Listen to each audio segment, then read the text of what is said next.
Salut à tous, aujourd'hui je me remets sur la Golf 1. J'attaque tout le dessous de la voiture avant peinture. Donc on voit que on a tout l'ancien Blackstone, tout ça qui est encore là. Bon, il commence un peu à pourrir avec les années, hein. La voiture a 34 ans quand même. Donc je vais entièrement l'enlever pour repeinture époxy de chez Restom, je pense, et anti-gravillon de chez Restom. Je pense encore, c'est pas définitif ça, à voir. Donc je vais aussi faire tous les passages de roue.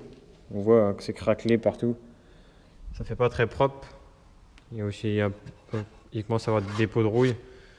Donc rien de méchant, hein, c'est juste de la rouille de surface, mais bon, faut gratter et puis protéger.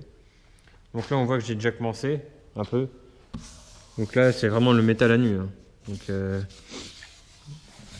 c'est parfait pour refaire une peinture après.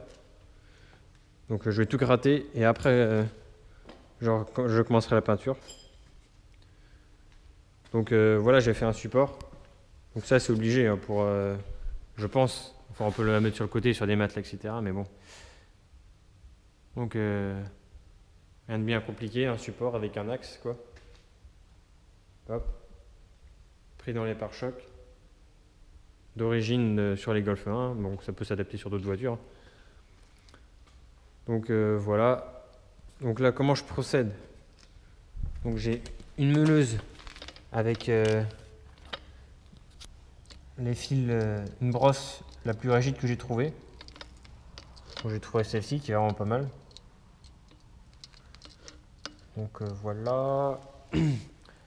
Pour enlever le plus gros décapeur thermique, voilà, avec une spatule. Pour enlever le plus gros, toute la couche noire déjà, qui je pense est de la graisse, etc., des poids accumulés. Et le plus gros, parce que si on attaque directement à la brosse, ça marche, mais bon, ça en fout partout, c'est pas le top. Donc je vais faire un petit time-lapse pour vous montrer au début.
Donc voilà, on gratte à la spatule le plus gros, comme ça, comme ça.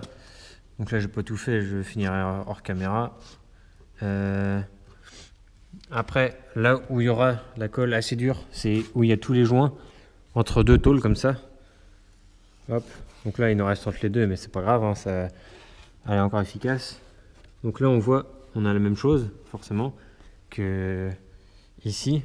Bah, ici, on voit pas, mais ici, tout le long, on va avoir un joint qui est dur et il est comme s'il était faux pinceau. On voit le sens du joint. Et ça, c'est encore plus dur à enlever. Donc là, pas 36 solutions. Au sablage, on m'a dit que ça partait pas, voire très peu, voire pas du tout quoi. Donc je fais tout à la brosse. Au décapeur thermique le plus gros, à la brosse au final. Donc il faut savoir que là, déjà rien que pour faire cette partie-là, donc la partie du haut, hein, celle-ci, j'ai déjà passé 3 à 4 heures. Donc il faut encore compter 3 à 4 heures pour le bas. Peut-être une demi-heure, 1 heure pour le milieu. Après, il faudrait rajouter les passages de roue, tout ici, l'emplacement de la roue de secours, l'emplacement du réservoir. Bon, il y a seulement de la peinture, donc je ferai seulement sauter la peinture. Donc voilà. Compartiment moteur, c'est pareil. Si on veut le refaire propre,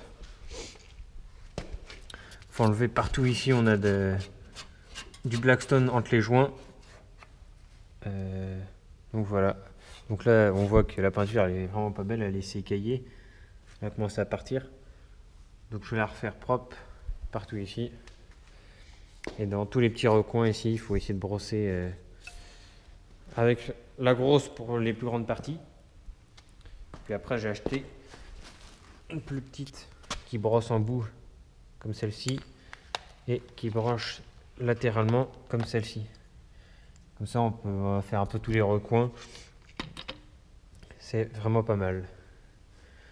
Donc voilà, je vais continuer d'enlever le maximum de Blackstone à la spatule et je vous ferai voir quand je passe la brosse en un petit timelapse où je vous expliquerai.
Donc voilà, j'ai retourné la caisse dans l'autre sens.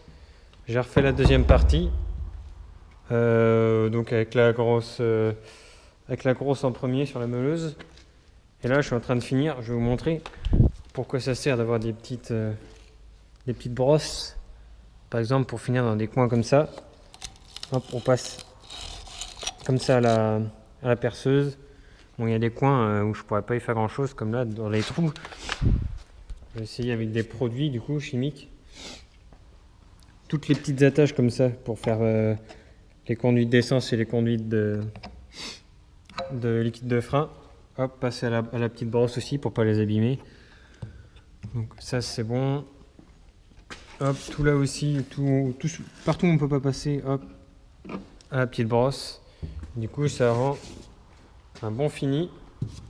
Si vous avez de la rouille, vous voyez partout où vous avez de la rouille à traiter. Donc moi, vous voyez très bien qu'il n'y en a aucune rouille. Donc là, on voit que j'ai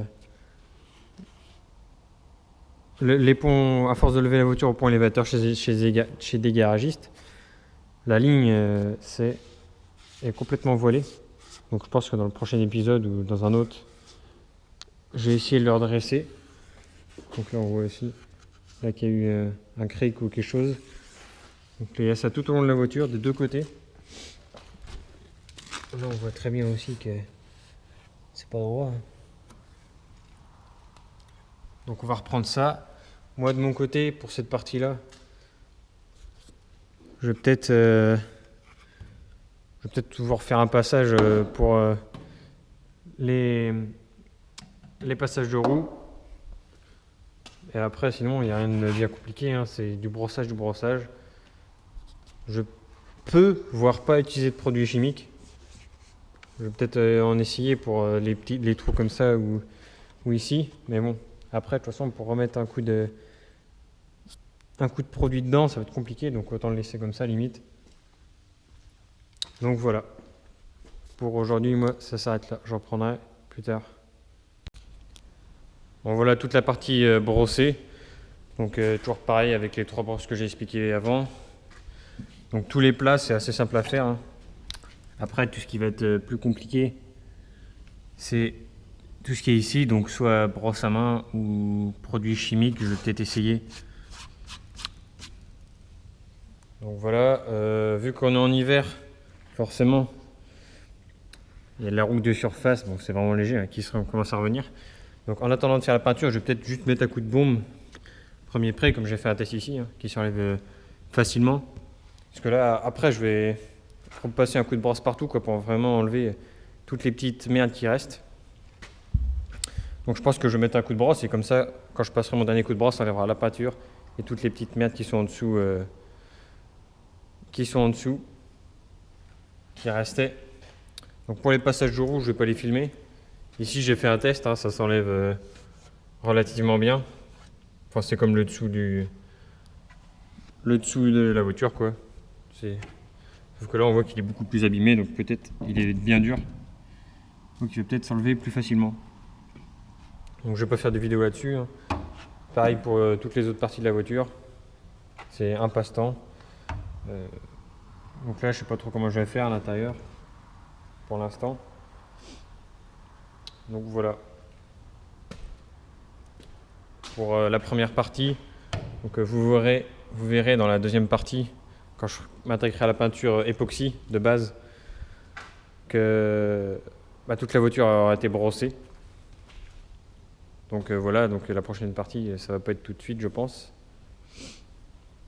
Donc voilà pour cette vidéo tuto pour restauration du dessous d'une caisse de voiture. Allez, merci d'avoir regardé et bon bricolage à vous.